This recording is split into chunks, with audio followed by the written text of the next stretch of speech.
नमस्कार.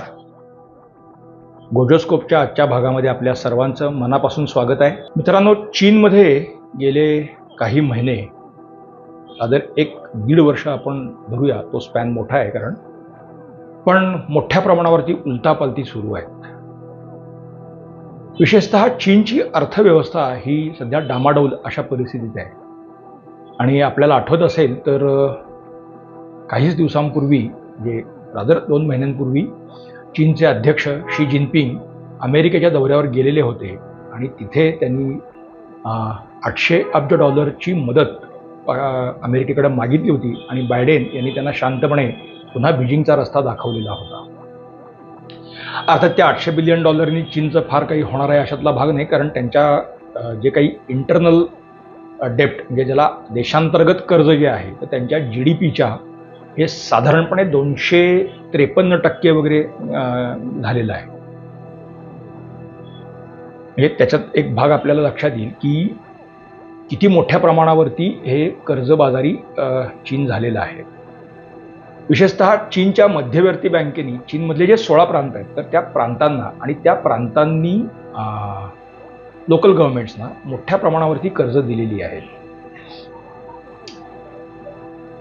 म्हणजे सांगायचं उदाहरण म्हणून फक्त की समजा आता पुणे महापालिका असं आपली लोकल बॉडी आहे. पुणे आणि परिसरामध्ये काही विकास कामं करायची आहेत असं तुम्ही इथे डोळ्यासमोर आणलं तर अशा स्वरूपाच्या विकास कामांसाठी किंवा एकूण तिथल्या लोकल बॉडी किंवा सरकारी अधिकाऱ्यांचा पगार असेल, अशा वेगवेगळ्या कारणांसाठी मोठ्या प्रमाणावरती कर्ज दिली गेलेली आहे. आणि विशेषतः प्रांतिक सरकारांची कर्ज ही चीनच्या मध्यवर्ती सरकारपेक्षा ही साधारणपणे 4 ते 5 होऊन गेलेली आहेत. म्हणजे ते स्केल आपल्या मुळात लक्षात येईल की काय प्रमाणात हे आहे. आता एक वदंता म्हणा किंवा चर्चा किंवा काही रिपोर्ट्स, पण त्याला कन्फर्मेशन आता चीनचा विषय असल्यामुळे कुणी देणारच नाही, पण त्यांचं इंटरनल डेप्ट रेशो हा साधारणपणे $17 ट्रिलियन इतका झालेला आहे असं सांगितलं जातं. हे खूप गंभीर आहे. म्हणजे अर्थसंकट ही किती मोठ्या प्रमाणावरती आहे एवढाच त्यातला भाग आहे. एव्हरग्रांदेसारखा आपल्याला एक हे माहिती आहे की एव्हरग्रांदेचं तिथे कंपनी जी बुडली, तर त्या कंपनी, अशा अनेक कंपन्या या सध्या डबघाईला आलेल्या आहेत. म्हणजे गेल्या 5 वर्षांमध्ये चीननी विशेषतः पायाभूत सुविधा आणि गृहनिर्माण या क्षेत्रावरती प्रचंड प्रमाणात गुंतवणूक केलेली होती. पण ही सगळी गुंतवणूक आता बुडल्यात जमा आहे. म्हणजे बीजिंग जवळच शी जिनपिंग यांनी एक शहर वसवायला सुरुवात केलेली होती, परंतु ते आता सगळं ओसाडच पडलंय. असं अनेक ठिकाणी तुम्हाला ह्या गोष्टी दिसून येतील की बिल्डिंग्स किंवा अशा काही सगळं झालंय, पण तिथे राहायला माणसंच नाहीत. कारण कामाची ठिकाणं, वस्त्या आणि आता हे नवीन झालेली शहर याचं काही ताळमेळच मुळात तिथे बसलेलं नाही. लोकांच्या हाताला काम राहावं म्हणून दिली गेलेली कर्ज आणि त्यातून उभे राहिलेलं काम, त्याचा प्रत्यक्ष लोकजीवनाशी संबंध किती होता हे सांगणं अवघड आहे. तर अशी एकीकडे परिस्थिती. आणि दुसरीकडे चीननी पाकिस्तान असेल किंवा आफ्रिकेतले अनेक देश असतील, आपल्या शेजारचं श्रीलंका आहे किंवा आता मालदीवला ते जाळ्यात पडायचा प्रयत्न करत आहेत, तर अशा अनेक देशांना चीननी जी कर्ज दिलेली आहेत, तर ती कर्जसुद्धा आज जवळपास बुडीत याच क्षेत्रात आहेत. आपण उदाहरण पाकिस्तानचं घेऊ की पाकिस्तानला आता ते सांगितलं जातं त्याचं प्रमाण साधारण $60 अब्ज वगैरे आहे. म्हणजे तसं यांच्या चीनच्या GDP आणि ह्या सगळ्यात ते नगण्य आहे. परंतु हे पैसे सुद्धा आपल्याला परत मिळणार नाहीत, हे चीनला आता या निमित्ताने लक्षात यायला लागले. आणि असं आफ्रिकी देशांमध्ये सुद्धा चीनचे जी दिलेली कर्ज आहेत ती बुडीत आहेत. एकूण या सगळ्याचा जो परिणाम आहे तो चीनमध्ये बेरोजगारी वाढणं हा एक त्यातला महत्त्वाचा भाग आहेच. म्हणजे ज्याला आपण 1 चाइल्ड पॉलिसी म्हणू, तर त्या 1 चाइल्ड पॉलिसीमुळे तिथे सोशल डिस्टर्बन्स मोठ्या प्रमाणावरती आहे. म्हणजे एका घरात वृद्धांची संख्या जास्त आहे, त्या तुलनेत कमावणारे हात हे कमी आहेत.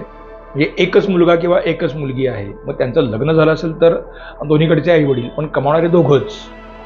असे सगळे सोशल डिस्टर्बन्सेस मोठ्या प्रमाणावरती आहेत. आणि अशात चीनमधून गुंतवणूक काढून ती व्हिएतनाम असेल, कंबोडिया असेल, भारत असेल किंवा युरोपातले काही देश असेल, अशा अन्यत्र ही गुंतवणूक वळवली जाते आहे. त्यामुळे चीनमधल्या कंपन्यांची कामं कमी होत आहेत. तोही चीनला सगळ्यात मोठा एक भाग सध्या सतावतो आहे. आणि या सगळ्याचं एक एकत्रित प्रेशर हे शी जिनपिंग यांच्या धोरणांवर यायला लागलेलं आहे. त्यामुळे चीनची जी एक मध्यवर्ती सरकार आणि ते सगळं चालवणारे जी कम्युनिस्ट पॉलिट ब्युरो जो आहे, तर या पॉलिट ब्युरोमध्ये सुद्धा आता शी जिनपिंग हे सगळ्यांच्या टीकेचे विषय झालेले आहेत. म्हणजे चीनचं लष्कर असेल, पॉलिट ब्युरो असेल किंवा अन्य संस्था असेल, या सगळीकडे जिनपिंग हेच प्रमुख आहेत. पण हे जरी असलं तरी त्यांच्याबरोबर काम करणारे सहकारी मात्र आता त्यांना साथ देत नाहीत, अशा स्वरूपाचं चित्र हळूहळू पुढं आलेलं आहे. मग अशा ह्याच्यामध्ये जनरली कुठलेही हुकुमशहा एक जो हातखंडा प्रयोग वापरतात, तो प्रयोग म्हणजे युद्ध करणे. आणि त्यामुळेच शी जिनपिंग सातत्याने या युद्धाच्या भाषा करत आहेत. म्हणजे आपल्याला आठवत असेल 1962ला भारत चीन युद्ध झालं. आता त्यात युद्धात आपल्याला पराभव पत्करावा लागला, हा एक इतिहास आहे.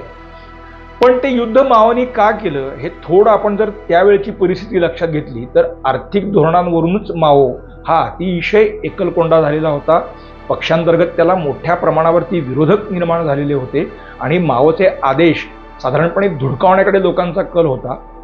सर्वसामान्य लोकांमध्ये सुद्धा माओविषयी नाराजी प्रचंड वाढलेली होती. तर हे सगळं जे आहे चित्र बदलण्यासाठी माओनी एका रात्रीत भारतावरती आक्रमण केलं आणि ते युद्ध जिंकलं असं त्यांनी सांगितलं. खरं तर ते युद्ध अर्धवटच आणि तेव्हा आपले प्रिपरेशन्स फारसे नव्हते, हेही एक आहे. पण तिथे आपल्याला पराभव पत्करावा लागला. पण साधारणपणे आहे गोष्ट हा हातभर, पण ती त्या म्हणजे विधभर ती त्यांनी तिथे हातभर करून सांगितल्यामुळे एकदम माओचा जो प्रभाव वाढून गेला. आणि त्याच्यानंतर माओनी एक ज्याला आपण काय म्हणजे सांस्कृतिक क्रांती हा एक विषय त्यांनी पुढे आणला आणि 10 वर्ष चीनला त्यांनी पूर्ण वेठीस धरला. हा मुळात इतिहास आहे. म्हणजे कल्चरल रिव्हॉल्युशन ही 1962 नंतर आलेली आहे. म्हणजे पूर्णपणे काय म्हणतो आपण की लोकांची भावना चेतवल्यानंतर तो विजय हे त्यांनी पर्कोलेट केलं ते या कल्चरल रिव्हॉल्युशनमध्ये. आणि त्यानंतर देशात त्याच्या विरुद्ध उठलेले सगळे आवाज दडपण्यासाठी त्यांनी हरसंभव प्रयत्न केले. आत्ता बरोबर याच इतिहासाची पुनरावृत्ती आत्ता चीनमध्ये होती आहे. जसं त्यावेळेला आर्थिक किंवा त्यांच्या सामाजिक धोरणांवरून माओ टीकेचा धनी झालेला होता, आत्ता बरोबर तशीच परिस्थिती ही शी जिनपिंग यांच्या बाबत आहे.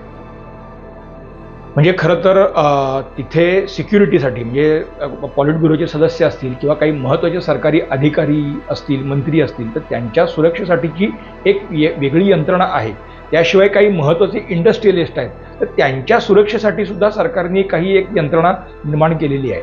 परंतु या यंत्रणेपेक्षा लोकांनी म्हणजे अगदी मंत्र्यांनी सुद्धा, चीनमधल्या मंत्र्यांनी, बडे बडे मंत्री असतील किंवा पॉलिट ब्युरोचे सदस्य असतील किंवा काही महत्त्वाचे उद्योगपती आहेत, तर त्या सगळ्यांनी खासगी स्वरूपाचं संरक्षण दल निर्माण केलेलं आहे आणि त्याची सुरक्षा ते घेत आहेत. आता आपण थोडं इतिहास 1962 नंतरचा लक्षात घेतला तर अशीच यंत्रणा तेव्हाही चीनमध्ये होती.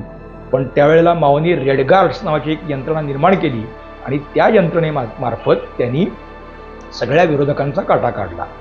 आता इथं फक्त फरक इतकाच आहे की ती जी सगळी खाजगी यंत्रणा आहे तर ती तशी मध्यवर्ती स्वरूपाची नाही किंवा एकचालकांवरती या पद्धतीनं नाही. ती डिसेंट्रलाइज असल्यामुळे तिथं शी जिनपिंग थेट काही हस्तक्षेप करू शकत नाहीत. हा इथला आत्ताचा एक महत्त्वाचा तपशिलातला बदल आहे. परंतु पॉलिट ब्युरोच्या सदस्यांना सुद्धा आता बेसिकली शी जिनपिंग यांच्याविषयी फार काही ममत्व राहिलेलं नाही किंवा विश्वास वाटत नाही, त्याचं हे एक निदर्शक आहे. आता पुन्हा इतिहासाचा एक सांधा इथे कसा जुळतोय मला फार गंमत वाटते त्याची. पण माओचे जे एक त्यावेळचे जे सहकारी होते, ली शाओची असं त्यांचं नाव होतं. माओचे ते अगदी उजवा हात मानले जायचे. पण जेव्हा माओनी कल्चरल रिव्हॉल्युशन सुरू केलं आणि त्याचा भर जसा वाढत गेला आणि माओ रेडगार्ड्सला हाताशी धरून ज्या पद्धतीनं पॉलिट ब्युरोतल्या सदस्यांसह देशभरातल्या विरोधकांचा ज्या पद्धतीनं काटा काढत होता ते लक्षात घेतल्यानंतर या ली शाओची यांनी पहिल्यांदा माओविरुद्ध दंड ठोपटलेले होते. आणि अशा पद्धतीनं देश चालणार नाही ही जाणीव त्यांनी माओला पण करून दिलेली होती. अर्थात इतरांप्रमाणे या ली शाओची यांचा सुद्धा माओने काटा काढला. दुसरे ली प्याव नावाचे दुसरे एक असेच त्याचे सहकारी होते. तर त्यांनी सुद्धा या कल्चरल रिव्हॉल्युशनला जेव्हा मोठ्या प्रमाणावरती विरोध सुरू केला 1968-69 नंतर, तर त्यांनी जवळपास मोहीमच सुरू केलेली होती. आधी त्यांच्याकडून राजीनामा लिहून घेतला आणि मग त्यांना तुम्ही देश सोडून आता रशियाला जा असं सांगितलं. कुटुंब कबिल्यासह ते रशियाकडे जात असताना बीजिंगच्या जवळच त्यांच्या विमानाला आश्चर्यकारकरित्या अपघात झाला आणि ते गेले. आणि हे ली शाओची सुद्धा तुरुंगात होते. तर अचानक बातमी आली की डायबेटीसनी ते गेले. म्हणजे हे सगळं संशयास्पद असं वातावरण तेव्हा होतं. आत्ता सुद्धा जिनपिंग यांच्या मंत्रिमंडळातले संरक्षण मंत्री असतील किंवा परराष्ट्र मंत्री असतील ते अचानक गायब होत आहेत. त्यांचे एक असेच लष्करातले अतिशय वरिष्ठ अधिकारी हे परवाच गेले असं जाहीर झालेलं आहे. संशयास्पद तेव्हाही होतं आणि आजही त्याच स्वरूपाच्या गोष्टी तिथे त्याच प्रमाणात घडत आहेत. म्हणजे हाही इतिहासाची पुनरावृत्ती होण्याचा एक टप्पा आपण अनुभवतो आहोत. त्या ली शाओची यांचे चिरंजीव पुढे लष्करात मोठ्या पदावर आणि पुढे ते जनरल झाले. जनरल लिऊ असं त्यांचं नाव आहे.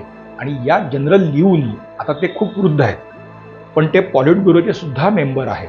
तर या लिऊ यांनी या वेळेला मात्र चीनमध्ये लोकशाही व्यवस्था असली पाहिजे अशी जोरदार मोहीम उघडलेली आहे. आणि ती अतिशय उघडपणे त्यांनी मोहीम उघडलेली आहे. म्हणजे लुकाछुपी काही नाही किंवा सांगोवांगी कुजबूज आघाडी असं काहीही नाही. त्या लिऊ यांनी चीनमध्ये सोशल डेमोक्रॅटिक पार्लमेंटरी सिस्टीम असावी, सोशलिस्ट डेमोक्रॅटिक समाजवादी लोकशाही संसदीय पद्धती चीनमध्ये असली पाहिजे असं थेट त्यांनी सांगितलेलं आहे. मग त्यांनी एक सदस्य काही शिष्टमंडळ एक 10-12 सदस्यांचं तैवानला पाठवलं होतं. तेव्हा तैवानमध्ये निवडणुका होत्या आणि मग संसदीय निवडणुका किंवा लोकशाही प्रणालीतल्या निवडणुका म्हणजे काय असतं तर त्याचा अभ्यास करण्यासाठी उघडपणे एक शिष्टमंडळच त्यांनी तैवानला पाठवलं आणि अर्थात तैवाननी त्याचा खुलेआम स्वागत केलं. या तुम्हाला आम्ही दाखवतो लोकशाही म्हणजे काय असते, निवडणुका म्हणजे काय असतात, लोक मतदान करतात म्हणजे काय करतात, प्रचार कसा होतो, हे सगळं त्यांनी खुलेआम दाखवलं. ते शिष्टमंडळ परत आलं आणि त्यांनी तिथे त्याचे अहवाल पण दिलेले आहेत. आता एकीकडे काय की चीनमधली बेरोजगारी आहे ती मोठ्या प्रमाणावर वाढती आहे. एक म्हणजे ज्याला वन चाइल्ड पॉलिसी त्याच्यामुळे सोशल अनरेस्ट मोठ्या प्रमाणावरती आहे. हां, सांगायला हरकत नाही की जिनपिंग यांनी मध्यंतरी म्हणजे त्याला आता 1 वर्ष झालं की ती पॉलिसी स्क्रॅप केलेली आहे. आम्हाला ही पॉलिसी नको म्हणून त्यांनी ती स्क्रॅप केली आहे. त्यामुळे आता तिथे पुन्हा पॉलिसी बदललेली आहे. पण आत्ता परिस्थिती मुळात इतकी विचित्र आहे की ही पॉलिसी बदलल्यानंतर सुद्धा मुलं जन्माला घालण्याची मानसिकताच तिथल्या समाजामध्ये आता मोठ्या प्रमाणावरती नाही आहे. त्यामुळे तोही त्यांना एक भाग जाणवतो आहे. अशा सगळ्या विचित्र अवस्थेमध्ये जिनपिंग यांच्यासमोर आत्ता भाग असा येतो आहे तो की पॉलिट ब्युरोचे जे सदस्य आहेत त्यांना थांबवायचं कसं. एकतर काय म्हणतात की पक्षांतर्गतच ही नाराजी असताना पक्षातलेच एक अतिशय वरिष्ठ असे सहकारी जेव्हा लोकशाहीची भाषा करतात ते पॉलिट ब्युरोला धाब्यावरती बसून एक वेगळं शिष्टमंडळ एका देशात पाठवून तिथल्या निवडणुका किंवा लोकशाही प्रणालीचा अभ्यास करून इथं त्याच्या स्वरूपाचा प्रचार सुरू करतात. हे सगळंच जिनपिंग यांच्यासाठी अतिशय डोकेदुखी बनायला लागलेली आहे. आता याचा अर्थ लगेच काही पुढच्या 2-4 महिन्यात 6 महिन्यात चीनमध्ये काहीतरी उलथापालथ होणार आहे आणि तिथे तर लगेच लोकशाही वगैरे वगैरे असं काहीही आत्ता लगेच घडण्याची शक्यता नाही. परंतु हे आज तिथला अनरेस्ट लक्षात घेतला. चीनमधले तरुण जे आहे वर्ग जो आहे तो तरुण वर्ग हा जनरल लिऊ यांच्या मागं आता जायला लागलेला आहे. त्याला थोपवायचं कसं हा आत्ता जिनपिंग यांच्या पुढचा सगळ्यात महत्त्वाचा प्रश्न आहे. आणि हॅफ्टी नॅफ्टी असे कुठले तरी उपाययोजना करून ते थांबणार नाही हेही मुळात त्यांच्या लक्षात आलेलं आहे. या लिऊ यांना जसं त्यांचे वडील लिऊ शाओची यांना जसं अचानक तुरुंगात टाकून डायबिटीसमध्येच मारून टाकलं तसं या जनरल लिऊ यांच्याबाबत काही करता येणार नाही हेही जिनपिंग यांना मुळात लक्षात आलेलं आहे. त्यामुळे असे पुन्हा एकदा लोकशाहीचे हाकारे किंवा नारे चीनमध्ये घुमायला लागलेले आहेत. आणि हे थांबवायचं कसं, हे जिनपिंग यांच्या पुढचं सगळ्यात मोठं आव्हान आहे. अर्थात ते एकट्या जिनपिंग यांच्या पुढचं आहे असं नाही, पॉलिट ब्युरोतले जे अनेक सदस्य आहेत तर त्यांना सुद्धा जनरल लिऊ यांची ही भूमिका मुळात मान्य नाही आहे. म्हणजे हे तिथे थोडंसं एक आनंदाची जिनपिंगांसाठी गोष्ट अशी की काही मेंबर तरी किमान लोकशाही या मुद्द्यावरती त्यांच्या बाजूने उभे राहू शकतील असं त्यांना वाटतं आहे. पण समजा जर लिऊ यांच्या पाठोपाठ इतकाच समर्थ नेता जर तिथे कोणी उभा राहिला तरच आणि तरच हे लोकशाहीचे वारे चीनमध्ये पुन्हा व्हायला लागतील. अन्यथा आपल्याला आठवत असेल 1989 मध्ये तेव्हा दंग जाओफंग हा अत्यंत पोलादी वृत्तीचा, पोलादी म्हणजे पोलाद पुरुष म्हणायला हरकत नाही असा तो नेता होता. वयाच्या 90s सुद्धा तो मनाने अत्यंत घट्ट होता. आणि जेव्हा असे लोकशाहीचे वारे संबंध चीनवर घुमले आणि ते जेव्हा बीजिंगमध्ये धडकले तेव्हा तिथल्या प्रसिद्ध थेनानमन चौकामध्ये त्या आंदोलकांना शांतपणे चिरडण्याची क्षमता त्यांनी दाखवून दिलेली होती. चीनमध्ये असं थेनानमन आता लगेच घडेल अशी परिस्थिती नाही, परंतु सध्या चीनची जी आर्थिक परिस्थिती आणि सामाजिक परिस्थिती ज्या रसातळाला जाती आहे, अशात लिऊ आणि त्यांच्या सहकाऱ्यांनी चीनमधल्या तरुण वर्गाला जर पद्धतशीर हाताशी धरलं तर पुढच्या 3 ते 4 वर्षामध्ये पुन्हा एकदा लोकशाहीसाठीचे आंदोलन चीनमध्ये तीव्र झालेले दिसेल, हे मात्र नक्की आहे. अर्थात या सगळ्याला बगल देण्यासाठी म्हणून जिनपिंग यांना आता कुठल्या तरी देशाबरोबर पुन्हा एकदा कुरापत काढून युद्ध करण्याची गरज वाटते आहे. आणि या पार्श्वभूमीवरती जयशंकर यांनी जे विधान केलं ते या पार्श्वभूमीवरती आपण बघायला पाहिजे. म्हणजे चीनचे इरादे तर चीनचे इरादे नाही, शी जिनपिंग यांचे इरादे हे देशांतर्गत एका अशा मजबुरीतून आलेले आहेत. आणि शी जिनपिंग यांची अडचण ही फक्त भारतापुरती नाही. अशीच भूमिका त्यांनी तैवानबाबत घेतलेली आहे. पण तैवानच्या तिथे स्ट्रेट ऑफ तैवान असं आपण म्हणू की तिथे समुद्रधुनीमध्ये अमेरिकेची 4 विमानवाहू नौका, संपूर्ण क्षेपणास्त्र आणि सगळ्या प्रणालीसह सज्ज असलेल्या 4 नौका चीनच्या मुख्य भूमीपासून हाकेच्या अंतरावरती समुद्रात उभ्या आहेत, 4 वेगळ्या वेगळ्या बेटांच्या तिथे. त्यामुळे तिथे एकदम तैवानमध्ये चीन साहस करू शकत नाही. मग तैवान किंवा या म्हणजे चिनी समुद्रामध्ये येऊन, पॅसिफिकमध्ये येऊन तिथे काही गडबड करावी तर तिथे सुद्धा आता ब्राह्मोससह यंत्रणा सज्ज होत आहेत. इथे अमेरिकेचा गुआममधला तळ सगळा सज्ज आहे. फिलिपिन्स असेल, पुन्हा व्हिएतनाम असेल, लाओस असेल किंवा कंबोडिया असेल, हे सगळे त्या सी रूटवरचे सगळे देश चीनच्या विरोधात उभे ठाकलेले आहेत. आणि अशात आता आपण पुन्हा सीमेवरती मोर्चाबंदी केलेली आहे. त्यामुळे या 3ही बाजूंनी मुळात चीन आता चांगलाच घेरला गेलेला आहे. आणि दुर्दैवाची किंवा चीनसाठी वाईट गोष्ट अशी की चीन आणि रशिया म्हणजे पुतीन आणि शी जिनपिंग यांच्यामध्ये सुद्धा अनेक मुद्द्यांवरती जे काही विसंवाद आहे तो आता उघड व्हायला लागलेला आहे. त्यामुळे पुढच्या काळामध्ये पुतीन शी जिनपिंग यांना काही फार मदत करतील अशी परिस्थिती आता नाही. त्यामुळे अशा 4ही बाजूंनी, बाहेरच्या बाजूंनी आणि देशांतर्गत वातावरणात पूर्ण घेरले गेलेले शी जिनपिंग हे धोकादायक ठरू शकतात असं जयशंकर यांनी सांगितलेलं आहे.